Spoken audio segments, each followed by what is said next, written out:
बात करते हैं कि आंसर की कब आ जाएगी ऑफिशियल, सीटेट की फाइनल जो आंसर की है। देखिए 15 दिन, 8 फरवरी को मान लेते हैं कि पेपर हुआ है आपका, 7 से शुरू हुआ था, ठीक है ना।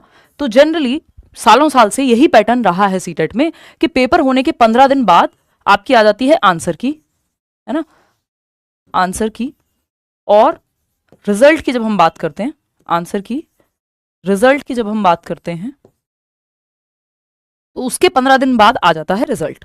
तो हम ये मान के चल सकते हैं कि अगले 3 से 4 दिन में आंसर की सीबीएसई रिलीज कर देगा। अगर आप 15 दिन वाला पैटर्न देखते हैं तो आज 21 तारीख है, 8 को पेपर हो गया है, तो 24 तारीख तक आपको आंसर की देखने को मिलनी चाहिए।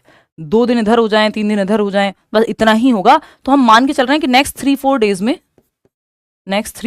में you will see the official answer की। तो आपकी जो ऑफिशियल आंसर की है पेपर 1 पेपर 2 दोनों के लिए ही, वो नजर आ जानी चाहिए अगले 3-4 दिनों में, ठीक। 25 तारीख तक तो आ ही जानी चाहिए, जो कि पैटर्न रहा है। उसके 15 दिन बाद रिजल्ट, यानी 10 मार्च तक रिजल्ट। तो हम कह सकते हैं कि 24-25 फरवरी तक ऑफिशियल आंसर की सीटेट पेपर 1-2 की, और आपका रिजल्ट 10 मार्च तक आ जाएगा, क्योंकि within a month result आ जाता है। 15 दिन में आंसर की, 15 दिन बाद उसके रिजल्ट, कई बार उससे पहले भी दे देते हैं। तो 1 महीने के अंदर अंदर सारी चीजें निपट जाती हैं, ठीक। कभी होता है तो ऐसा होता है 2-4 दिन इधर या उधर, इतना ही होता है, ज्यादा इसमें कोई चेंज होता नहीं है। ये सालों साल का पैटर्न है। अब मान लेते हैं आपका सीटेट का पेपर अच्छा गया है, मान के लेते हैं ज्यादातर लोगों का अच्छा गया होगा। जिनका नहीं गया तो आप वीओडी में कर लीजिए एनरोल। अगर आपने नहीं किया है, आप सोच रहे नहीं बैच से पढ़ूंगा प्रॉपर टाइम लेके, तो इस सीटेट का रिकॉर्डेड बैच है जिसमें सारे वीडियोस एक साथ आपको मिल जाएंगे। जब लाइव बैच आएगा नया तो वो भी आपको इसी में फ्री मिल जाएगा। जो लोग ये बैच लेंगे उनको लाइव बैच में फ्री एक्सेस मिलेगा। अब बात आती है सीटेट आपका हो गया, अब आगे क्या बैठे रहें? नहीं, बैठे नहीं रहना है। कुछ कुछ चीजें जो प्लान करनी है। देखो सीटेट कोई जॉब की गारंटी नहीं होती, बट बिना इसके जॉब भी नहीं मिलती, ठीक है। कई स्टेट्स में ऐसा है, मतलब बहुत कम स्टेट्स हैं, असम में है कि सीटेट के बेसिस पे जॉब मिल जाती है, कहीं कई बार ऐसा होता है कि मिल जाती है, वो रेयर केस है। अदरवाइज सीटेट कोई जॉब की गारंटी तो है नहीं ना, जॉब तो इससे मिलती नहीं है। तो 2 ऑप्शन है आपके पास कि या तो आप गवर्नमेंट सेक्शन में जाएं, भाई गवर्नमेंट जॉब के लिए जाएं, टीचिंग की क्या क्या ऑप्शन हो सकते हैं उस पर हम बात करेंगे, या फिर आप प्राइवेट या कॉन्ट्रेक्चुअल जॉब की तरफ जाएं। टीचिंग में प्राइवेट जॉब के हालात बहुत अच्छे रहते नहीं है, बहुत कम सैलरी, काम ज्यादातर स्कूल्स में हालत यही है। प्राइवेट स्कूल्स में कुछ स्कूल्स हैं जो एक्सेप्शन है, अगर आप जिनकी अच्छे से तैयारी कर लेते हैं इंटरव्यू की, अपना एक्सपीरियंस गेन कर लेते हैं, अपनी कम्युनिकेशन स्किल्स से लेकर अपने सब्जेक्ट पे पकड़ बना लेते हैं, तो आप जो बड़े स्कूल्स हैं जो मेट्रो सिटीज में है या छोटे शहरों में एक आधी उस तरह का कोई स्कूल है, तो वहां अगर आप एक बार पहुंच जाते हैं और 3 से 5 साल काम कर लेते हैं तो वहां भी वो जो परमानेंट जैसा सर्टिफिकेट है वो आपको मिल जाता है, और सैलरी वो प्रॉपर सैलरी जो है अच्छी सैलरी होती है। लेकिन ये बहुत कम केसेस में है ये चीज, है ना। बहुत ही एक्सेप्शनल टीचर्स चाहिए, सही स्कूल्स चाहिए, चुनिंदा स्कूल्स हैं वो, ठीक। तो प्राइवेट में एक ऑप्शन ये है टीचिंग में अच्छा, लेकिन ये थोड़ा सा एक्सपीरियंस गेन करना, आपकी जो आपका एक्सपीरियंस प्लस आपका कम्युनिकेशन स्किल, आपका सब्जेक्ट पे पकड़, ये सब चीजें मिला करके ये बनता है। नहीं तो दूसरा एक जो सही सैलरी का हिसाब किताब है वो है कॉन्ट्रेक्चुअल का, ठीक, जो दिल्ली में या अलग अलग स्टेट में समय समय पे निकलती रहती हैं, जो सीटेट वो मांगते हैं, बिना सीटेट के बाद बनती नहीं है। प्राइवेट जॉब में भी आजकल सब जगह सीटेट मांगते हैं, रेयर ही कहीं होगा ऐसा, तो उस केस में भी सीटेट के बाद आप डायरेक्ट अप्लाई कर सकते हैं। अच्छा, अब आप कहेंगे कि हम तैयारी करें आगे की या जॉब करना शुरू कर दें, तो देखिए बेस्ट केस तो ये है, क्योंकि अभी भी सीटेट के बाद बेहतरीन जो ऑप्शन है वो गवर्नमेंट जॉब वाला ही ज्यादा अच्छा है टीचिंग में, क्योंकि वहां का पे आउट, वहां का जो वर्क लाइफ बैलेंस है वो बहुत बेहतरीन है, ठीक। तो अगर हम देखें प्राइवेट जॉब या कॉन्ट्रेक्चुअल की, तो मैंने आपको बता दिया कि कुछ ही स्कूल्स हैं जहां पे आपको वो परमानेंट का सर्टिफिकेट तक दे देते हैं, अगर आप वहां तक पहुंच पाते हैं एक्सपीरियंस के बेस पे, अपने आप को बेहतर करने के बेस पे। या फिर कॉन्ट्रेक्चुअल जॉब्स हैं, फिर वो आपको रिन्यू कराते रहना पड़ेगा, या जब वैकेंसी आ रही है वो देखना पड़ेगा अपने अपने स्टेट में जहां भी आप रहते हैं। दिल्ली में भी निकलती हैं, केंद्रीय विद्यालय में भी निकलती हैं, ठीक है ना।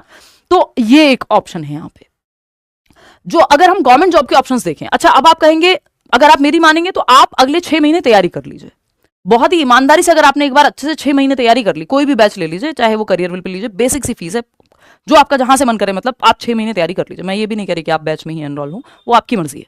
बस 6 महीने अगले आप अच्छे से तैयारी कर लीजिए जॉब की। तो उसमें क्या होगा, अगर आपने अच्छे से 6 महीने बढ़िया से तैयारी कर ली, तो उतनी तैयारी का बेस आपका बन जाएगा कि फिर आप जॉब भी अगर साथ साथ कर रहे हैं टीचिंग की, तो आप रिवीजन करते रह सकते हैं तैयारी का, और जब पेपर आए तो उससे कुछ महीने पहले जॉब छोड़ के अपना प्रॉपर तैयारी पे लग सकते हैं।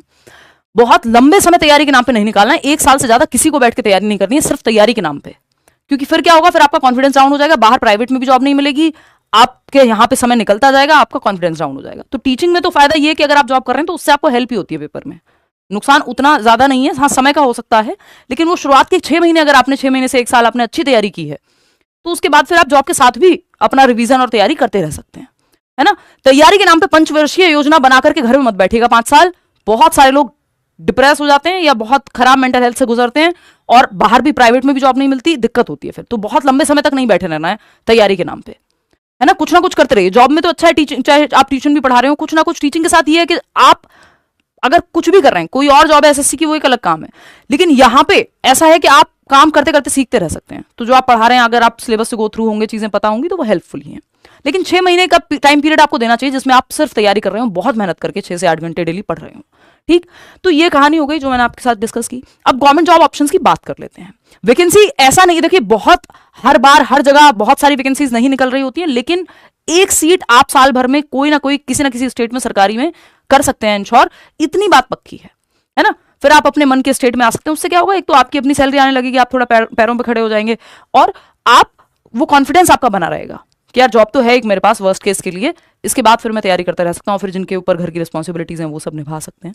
ठीक, तो इसमें गवर्नमेंट जॉब में मैं कुछ ऑप्शंस दे देती हूँ। इसमें जो टॉप प्रायोरिटी रहती है बहुत सारे लोगों की, वो रहती है DSSB या DSSSB, Delhi subordinate services selection board. उसके एग्जाम्स अभी चल रहे हैं। इसका ऑफलाइन बैच भी हम दिल्ली में लेकर के आते हैं, ऑनलाइन बैच भी आता है, बहुत अच्छा रिस्पॉन्स रहता है आपका।